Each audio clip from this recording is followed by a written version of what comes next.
à Nian, dans le sud de la France. Et révérend, on aimerait vous entendre sur la question relative au combat spirituel.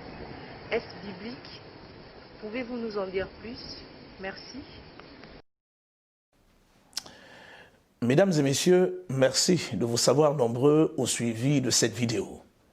En réponse à la question que nous pose Ernest depuis la France, laquelle porte autour de qu'est-ce que c'est que le combat spirituel, est-ce que, révérend docteur Lumbadinga, vous pouvez nous en dire davantage?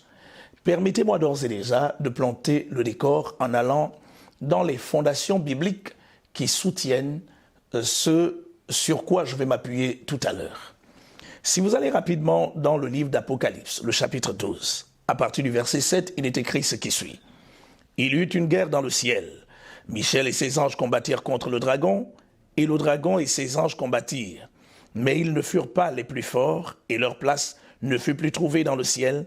Il fut précipité le grand dragon, le serpent ancien appelé le diable, et Satan, celui qui séduit toute la terre. Il fut précipité sur la terre, et ses anges furent précipités avec lui. Et j'entendis dans le ciel une voix forte qui disait, « Maintenant le salut est arrivé, et la puissance et le règne de notre Dieu, et l'autorité de son Christ, car il a été précipité l'accusateur de nos frères, celui qui les accusait devant notre Dieu jour et nuit. » Si nous reculons légèrement, en prenant le texte d'Éphésiens dans son 6e chapitre, à partir du verset 10, il est écrit ce qui suit. « Au reste, fortifiez-vous dans le Seigneur et par sa force toute puissante. Revêtez-vous de toutes les armes de Dieu, afin de pouvoir tenir ferme contre les ruses du diable. Car nous n'avons pas à lutter contre la chair et le sang, mais contre les dominations, contre les autorités, contre les princes de ce monde des ténèbres, contre les esprits méchants dans les lieux célestes. C'est pourquoi prenez toutes les armes de Dieu afin de pouvoir résister dans le mauvais jour et tenir ferme après avoir tout surmonté. Tenez donc ferme et ayez à vos reins la vérité pour ceinture. Revêtez la cuirasse de la justice.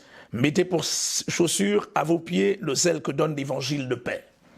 Prenez par-dessus tout cela le bouclier de la foi avec lequel vous pourrez éteindre tous les traits enflammés du mal. Prenez aussi le casque du salut et l'épée de l'esprit qui est la parole de Dieu. Faites en tout temps par l'esprit toutes sortes de prières et de supplications. Veillez à cela avec une entière persévérance et priez pour tous les saints. Si nous reculons davantage en allant dans la 2e épître de Paul aux Corinthiens, le chapitre 10 à partir du verset 3, il est écrit ce qui suit, 2 Corinthiens chapitre 10 à partir du verset 3, « Si nous marchons dans la chair, nous ne combattons pas selon la chair, car les armes avec lesquelles nous combattons ne sont pas charnelles, mais elles sont puissantes par la vertu de Dieu pour renverser les forteresses. Nous renversons les raisonnements et toute hauteur qui se lève contre la connaissance de Dieu, et nous amenons toute pensée captive à l'obéissance de Christ. » Mesdames et messieurs, à moyen spécial, sinon à problème spécial, moyen spécial en termes de résolution. On parle bien du combat spirituel. En termes de définition, il faut savoir que lorsqu'on parle d'un combat, on parle d'une confrontation, on parle d'une lutte, on parle d'une guerre, on parle d'une bataille, on parle en réalité d'un affrontement entre deux camps. Contrairement à l'ordre vétérotestamentaire, lequel portait essentiellement autour du fait de l'utilisation des moyens naturels. À leur époque, ils se servaient principalement des armes blanches, des épées, des couteaux, des lance-pierres, etc., dans le but de conquérir la part de territoire qui était la leur et qui leur avait été conférée par la grâce de Dieu. Contextuellement, et contrairement à l'Ancien Testament, dans lequel la guerre se faisait et se déroulait avec les moyens naturels, dans le Nouveau Testament, la bataille se déroule sur le plan spirituel.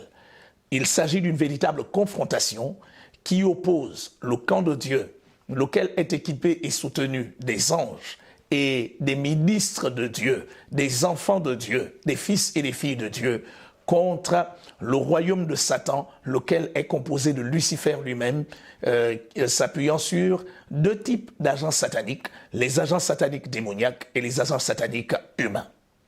Mesdames et messieurs, nous sommes en train de parler du combat spirituel. Je l'ai déjà dit tantôt tout à l'heure, le combat spirituel, c'est une confrontation qui oppose deux principaux camps, mais dans le monde invisible. Le but étant celui d'arracher le maximum d'hommes et de femmes complètement perdus pour les établir et les introduire dans le royaume de Dieu.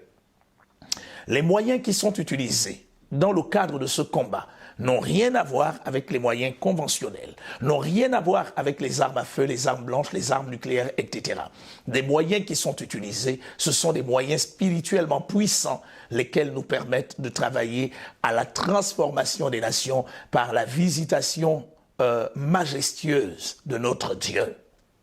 Mesdames et messieurs, le combat spirituel peut aussi être compris comme étant la discipline à partir de laquelle on pénètre les Écritures, la pratique à partir de laquelle on pénètre la parole de Dieu, pour mieux cerner l'environnement dans lequel nous sommes, nous approprier les différentes promesses qui nous ont été faites, les rappeler régulièrement à Dieu, en défiant les puissances des ténèbres, afin qu'elles lâchent leur prise de contrôle sur des êtres humains, sur des espaces territoriaux, sur des nations, pour que ces derniers connaissent une véritable visitation de la grâce de Dieu, de l'amour de Dieu et de sa puissance. Voici d'ailleurs pourquoi. En quelques mots, où que vous soyez, quoi que ce soit que vous viviez, en termes de blocage, en termes d'envoûtement, en termes de sortilège, en termes de maléfice, ne sachant pas trop quoi faire, il est important que vous sachiez que vous êtes engagé dans une bataille pour laquelle vous avez obligatoirement besoin d'un certain nombre d'alliés pouvant vous appuyer dans le cadre de la matérialisation de votre délivrance, de votre guérison et de votre restauration. Aussi longtemps que vous ne vous serez pas approprié le contenu de sa parole, je crains que les promesses ne soient que imaginaire, parce que malheureusement, vous ne serez pas capable de matérialiser, de travailler à la matérialisation de ce qui vous revient de droit. C'est une chose que de dire que Christ a tout accompli sur la croix.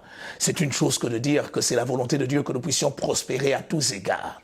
C'est une chose également que de dire que c'est sa volonté que nous soyons en bonne santé. Mais c'est une autre chose de travailler à la matérialisation de celle-ci par le biais de la pratique du combat spirituel. Tous autant que vous êtes. Retrouvez-nous à notre siège, situé dans la commune d'Ovendo, au Gabon. Nous sommes derrière l'ancienne maternité Joséphine Bongo, troisième entrée à droite après le portail de l'Université des sciences et de la santé. Tous les dimanches matins à partir de 9h, tous les lundis et mardis à partir de 17h, nous nous efforçons de mettre à votre disposition la parole de vie, la parole vivante, la parole victorieuse, à partir de laquelle vous découvrirez les privilèges qui vous ont été conférés en votre qualité d'enfant et de fils de Dieu.